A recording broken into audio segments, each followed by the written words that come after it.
오늘도 하나님의 왕되심을 예배합니다. 지금 이 순간 하나님의 위로가 가득하길 원합니다. 다 함께 사도신경으로 우리의 신앙을 고백하겠습니다.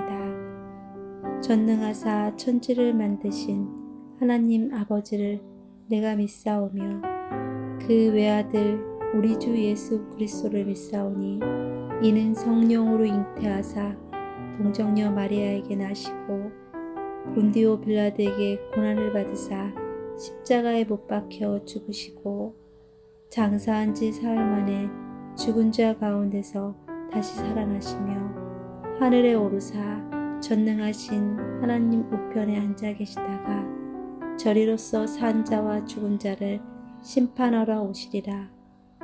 성령을 믿사오며 거룩한 공예와 성도가 서로 교통하는 것과 죄를 사하여 주시는 것과 몸이 다시 사는 것과 영원히 사는 것을 믿사옵나이다. 아멘.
오늘 우리가 함께 나눌 말씀은 예레미야 44장 1절부터 10절입니다. 애굽 땅에 사는 모든 유다 사람 곧 믹돌과 다바네스와 놉과 바드로스 지방에 사는 자에 대하여 말씀이 예레미야에게 임하니라. 이르시되 만군의 여호와 이스라엘의 하나님께서 이와 같이 말씀하시니라. 너희가 예루살렘과 유다 모든 성읍에 내린 나의 모든 재난을 보았느니라. 보라, 오늘 그것들이 황무지가 되었고 사는 사람이 없나니 이는 그들이 자기나 너희나 너희 조상들이 알지 못하는 다른 신들에게 나아가 분향하여 섬겨서 나의 노여움을 일으킨 악행으로 말미암음이라. 내가 나의 모든 종 선지자들을 너희에게 보내되 끊임없이 보내어 이르기를 너희는 내가 미워하는 이 가증한 일을 행하지 말라 하였으나 그들이 듣지 아니하며 귀를 기울이지 아니하고 다른 신들에게 여전히 분향하여 그들의 악에서 돌이키지 아니하였으므로 나의 분과 나의 노여움을 쏟아서 유다 성읍들과 예루살렘 거리를 불살랐더니 그것들이 오늘과 같이 폐허와 황무지가 되었느니라. 만군의 하나님 이스라엘의 하나님 여호와께서 이와 같이 말씀하셨느니라. 너희가 어찌하여 큰 악을 행하여 자기 영혼을 해하며 유다 가운데에서 너희의 남자와 여자와 아이와 젖먹는 자를 멸절하여 남은 자가 없게 하려느냐. 어찌하여 너희가 너희 손으로 만든 것으로 나의 노여움을 일으켜 너희가 가서 머물러 사는 애굽 땅에서 다른 신들에게 분향함으로 끊어버림을 당하여 세계 여러 나라 가운데서 저주와 수치거리가 되고자 하느냐. 너희가 유다 땅과 예루살렘 거리에서 행한 너희 조상들의 악행과 유다 왕들의 악행과 왕비들의 악행과 너희의 악행과 너희 아내들의 악행을 잊었느냐. 그들이 오늘까지 겸손하지 아니하며 두려워하지도 아니하고 내가 너희와 너희 조상들 앞에 세운 나의 율법과 나의 법규를 지켜 행하지 아니하느니라. 아멘. 반갑습니다. 오늘 예레미야 44장 1절부터 10절을 중심으로 사랑이라는 주제의 말씀을 함께 나누겠습니다. 하나님께서 바벨론에 끌려가지 않았던 유다 백성들에게 애굽으로 가지 말라 이렇게 말씀을 하셨지만 그들은 하나님의 말씀을 어기고 애굽으로 갑니다. 그들이 애굽으로 간 이유는 눈에 보이는 바벨론이 무서웠기 때문입니다. 그러나 하나님께서 너희가 정말 두려워해야 되는 것, 그렇게 너희가 경계해야 되는 것은 눈에 보이는 바벨론이 아니라 그것들에게 가려져서 하나님을 보지 못하는 너희의 믿음 없음이다 라고 말씀을 주시죠. 그럼에도 그들은 끝내 애굽으로 갑니다.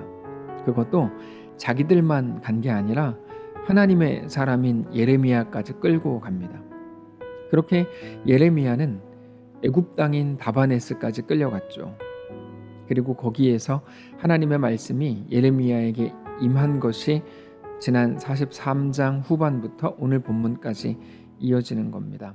오늘 본문 1절을 보시면 애굽 땅에 있는 모든 사람 곧 믹돌과 다바네스와 놉과 바드로스 지방에 사는 자에게 대하여 말씀이 예레미야에게 임했다 이렇게 되어 있습니다. 근데 그때 하나님께서 예레미야에게 주셨던 말씀은 너희가 이미 얼마 전에 너희의 유대 땅을 통해 다 보았다는 거죠. 유다가 계속해서 눈에 보이는 것들을 소망 삼았고 그것을 얻기 위해서 애를 썼고 심지어 그거를 위해서 우상을 섬기고 그리고 그것을 얻기 위해서 하나님께까지 기도했던 모든 역사를 알지 않느냐 이렇게 말씀을 하시는 겁니다. 우리는 아니 하나님께 나아가서 기도했으면 된 거 아닙니까? 근데 그렇지 않습니다. 하나님이 목적이냐 수단이냐에 따라 달라지는 거죠. 하나님은 우리가 얻기를 원하는 그 어떤 것들을 얻어내기 위한 그런 것들을 우리에게 주는 어떤 기계나 혹은 어떤 수단이 아닙니다. 그런 것들을 얻기 위한 통로가 아닙니다. 하나님이 우리의 소망이고 하나님이 우리의 대상이고 하나님이 우리의 목적이고 하나님이 우리의 왕이신 거죠. 더 소중한 무언가를 얻기 위해 중간 단계로 거쳐가는 과정이 아닙니다. 하나님이 우리의 전부이신 겁니다. 결국에 모든 것은 도구일 뿐이고 오직 너희가 원하는 그것, 유일한 소망이 되어 살았던 그것이 너희를 어떻게 망가뜨렸는지 너희가 다 알고 있지 않냐 이렇게 말씀을 하시는 거죠. 2절입니다. 만군의 여호와 이스라엘의 하나님께서 이와 같이 말씀하시니라. 너희가 예루살렘과 유다 모든 성읍에 내린 나의 모든 재난을 보았느니라. 보라, 오늘 그것들이 황무지가 되었고 사는 사람이 없나니 이는 그들이 자기나 너희나 너희 조상들이 알지 못하는 다른 신들에게 나아가 분향하여 섬겨서 나의 노여움을 일으킨 악행으로 말미암음이니라. 하나님께서는 그들의 악행, 단지 누구에게 기도했느냐가 아니라 무엇을 소망 삼았느냐가 그 핵심인데 여러분 그게 가장 중요한 핵심입니다. 그러니까 누구에게 기도했느냐. 이스라엘 백성들도 하나님께 계속 기도했다니까요. 하나님을 계속 섬기는 것 같은 형태들을 계속 유지했습니다. 그럼에도 불구하고 하나님께서는 오케이, 그러므로 너희가 나를 신앙했구나라고 말씀하시지 않습니다. 너희가 누구에게 기도했느냐가 아니라 무엇을 소망 삼았느냐가 핵심인데 그들의 그 악행, 악에 대해서 하나님은 그냥 방관하시지 않고 계속해서 하나님의 사람들을 선지자로 보내셔서 그들에게 말씀을 주셨습니다. 4절이죠. 내가 나의 모든 종 선지자들을 너희에게 보내되 끊임없이 보내어 이르기를 너희는 내가 미워하는 이 가증한 일을 행하지 말라 하였으나, 우리가 잘 아는 것처럼 예레미야가 대표적인 사람이죠. 하나님께서 선지자로서 보낸 대표적인 사람이죠. 하나님께서 이스라엘 백성들을 그냥 두고 보시다가 잘못을 했으니까 오케이, 니네 그냥 멸망으로 내가 죽이겠다, 이렇게 몰아넣으시지 않고 계속해서 하나님의 사람들을 보내셨다는 겁니다. 여러분, 이게 오늘 본문의 핵심 중의 핵심입니다. 그들은 범죄했다. 그러면 마땅히 그 사람들은 죽어야 되거든요. 하나님은 그렇게 하시지 않아요. 하나님의 사람들을 보내셔서 말씀을 주시죠. 하나님의 마음을 말합니다. 그럼에도 그들은 하나님의 말씀을 듣지 않았습니다. 그리고 하나님의 말씀을 듣지 않은 결과는 너무나 참혹했죠. 5절입니다. 그들이 듣지 아니하며 귀를 기울이지 아니하고 다른 신들에게 여전히 분향하여 그들의 악에서 돌이키지 아니하였으므로 나의 분과 나의 노여움을 쏟아서 유다 성읍들과 예루살렘 거리를 불살랐더니 그것들이 오늘과 같이 폐허와 황무지가 되었느니라. 자, 우리는 하나님의 마음에 대해서 잘 알아야 됩니다. 이번 주에도 아침 경건회를 통해서 계속해서 말씀을 드렸지만, 하나님은 잘하면 복을 주고 잘못하면 벌 주는 그런 식으로 세팅되어 있는 어떤 자판기 같은 기계가 아닙니다. 물론 심은 대로 거두게 하시는 것이 하나님께서 제정하신 원리가 맞습니다. 그러나 그것보다 더 중요한 것은 하나님이 우리를 인격적으로 대하신다는 사실입니다. 그리고 하나님이 인격적으로 대하신다는 말은 모든 일에 대해서 우리를 자녀로서 대하신다는 말입니다. 그래서 사랑을 담는 것이다, 이렇게 설명을 드렸죠. 그런데 우리가 우리 앞에 있는 모든 말씀들을 보거나 또는 우리의 삶을 자세히 들여다보려고 할 때 바로 그 마음과 그 이해가 없으면 우리는 결코 말씀을, 우리의 삶을 제대로 해석할 수가 없게 됩니다. 자꾸만 오해하는 게 전부가 되죠. 하나님이 잘못했으니까 벌을 주는구나, 이런 정도로 생각합니다. 근데 그게 아니고 어떻게 모든 말씀들과 우리 삶을 보아야 합니까? 아, 하나님 저렇게 행하시는 거 보니까 그 사람도 하나님의 자녀구나. 하나님은 그 사람도 사랑하시는구나. 아, 나도 하나님의 자녀구나. 하나님은 나도 사랑하시는구나. 이 생각으로 모든 일들과 모든 말씀을 보아야 한다는 거죠. 자, 사랑은 모든 것을 그냥 다 품어줍니다. 맞습니다. 품어줍니다. 그러나 이 품어줌이라는 것은 실력에 따라 달라집니다. 품어주려면 최소한 그것보다 커야 합니다. 하나님이 우리를 품어주신다는 말은, 다시 말해서 우리의 모든 연약함과 심지어 범죄함보다 하나님이 더 크시다는 말입니다. 그래서 품어주실 수 있습니다. 근데 품어준다는 말은 아무래도 좋다는 말이 아닙니다. 우리는 실력이 없어서 우리 자녀들의 연약함과 부족함에 대해 그저 참고 견디는 게 전부이겠지만, 하나님은 그것과 다릅니다. 하나님은 고쳐서 쓰십니다. 우리를 고칠 수 있고 바꿀 수 있습니다. 그게 하나님의 품으심입니다. 오늘 본문을 막연하게 보면 그들을 잘못했구나, 그래서 그들은 멸망을 당했구나, 나는 그러지 말아야지, 이 정도로 생각할 수 있겠지만 사실 오늘 본문은 그렇게 간단한 내용이 아닙니다.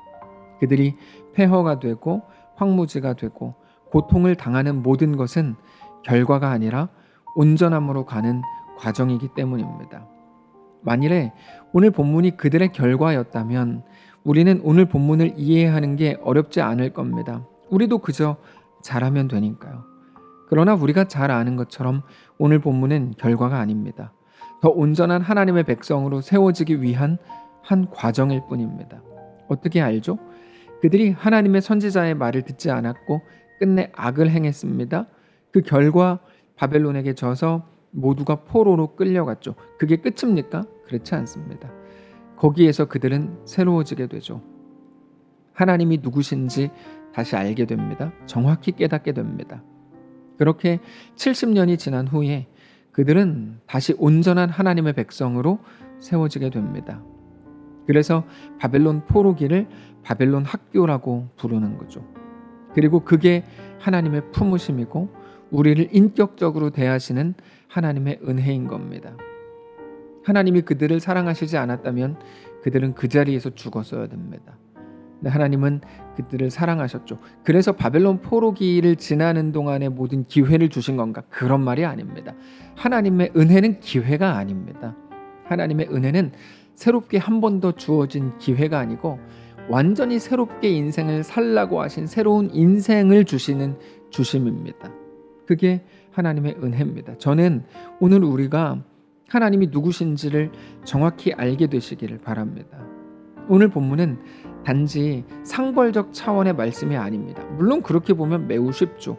그러나 그거는 하나님이 누구신지를 잘 모르고 하는 말이기 때문에 결코 성경에 대한 온전한 해석도 아니고 하나님에 대한 온전한 이해도 아닙니다. 하나님은 우리의 아버지십니다. 우리를 사랑하시는 분이고 우리를 위해서 독생자 예수님을 십자가에 내어주신 분입니다. 그 하나님은 우리를 포기하실 수 없습니다. 우리를 위해서 치르신 대가가 독생자 예수님이라는 사실만으로도 우리를 절대로 포기할 수 없는 분이라는 사실을 우리가 금방 내 알 수 있습니다. 근데 그래서 우리의 삶이 만만치 않은 겁니다. 그냥 죽어버릴 수도 없는 삶이 된 겁니다. 왜요? 하나님은 우리를 반드시 얻으실 작정이기 때문입니다. 우리의 어떤 못남 속에서도 우리를 끝내 하나님의 완전한 사람들로, 온전한 하나님의 백성으로, 가장 사랑스러운 자녀로 얻으실 작정이기 때문입니다. 오늘 우리의 삶이 그 한가운데 있는 겁니다. 오늘 본문의 이스라엘 백성들과 너무 닮았죠. 고집을 부렸고 그래서 가지 말라고 한 그 자리에 있었던 오늘 본문의 백성들의 자리에 우리가 있는 거죠. 하나님이 제시한 길로 가지 않았고 가지 말라고 한 그 길로 갔으니 우리의 삶이 어떻게 복되고 평안하겠습니까? 불편하겠죠? 힘들 겁니다. 눈물을 흘리게 될 거고 한숨을 쉬게 될 겁니다. 만만치 않을 겁니다. 그럼에도 불구하고 사랑하는 성도 여러분, 우리의 삶은 여전히 오직 예수 안에서 가장 완전하게 될 것을 믿으시기 바랍니다. 물론 우리가 떠난 만큼 더 멀리 돌아와야 되기 때문에 그만큼 더 훈련을 받게 되겠죠. 그러나 그 모든 것 역시 하나님의 사랑입니다. 하나님이 우리에게 실망해서 우리를 그냥 놔버린다면 우리에게는 어떤 소망도 남지 않게 되겠지만 하나님은 우리를 끝내 얻으시고 끝내 완전한 사람들로 세우실 겁니다. 오늘 모든 연약함 속에서 오직 하나님의 놀라운 사랑을 확인하는 귀한 말씀이기를, 귀한 우리의 날들이시기를 바랍니다. 기도하겠습니다. 살아계신 하나님 감사합니다. 우리 모든 못남과 연약함 속에서도 우리를 사랑하시고 우리를 붙드시는 하나님의 놀라운 은혜를 기억하기를 원합니다. 함께하여 주시옵소서. 하나님의 놀라운 은혜 아래 거하게 하옵소서. 우리 모든 상황이 마치 하나님이 나를 사랑하시지 않는 것 같고 나를 버린 것 같고 그래서 나에게 소망 없는 것처럼 느껴지는 그런 상황일지 모르지만 아니요. 그 속에서도 나를 사랑하시는 하나님으로 인해 우리가 오늘을 살 수 있음을 깨닫는 귀한 날 될 수 있도록 인도하시옵소서. 오직 우리의 주인 되신 살아계신 예수님의 이름으로 기도합니다. 아멘. 사랑하는 성도 여러분, 하나님께서 오늘 하루를 우리에게 허락하셨습니다. 믿음을 가지고 하나님이 누구신지 분명히 아는 그 믿음 안에서 우리에게 허락된 오늘의 삶을 넉넉하고 담대히 살아가는 귀한 모든 성도들 되시기를 주님 이름으로 축복합니다.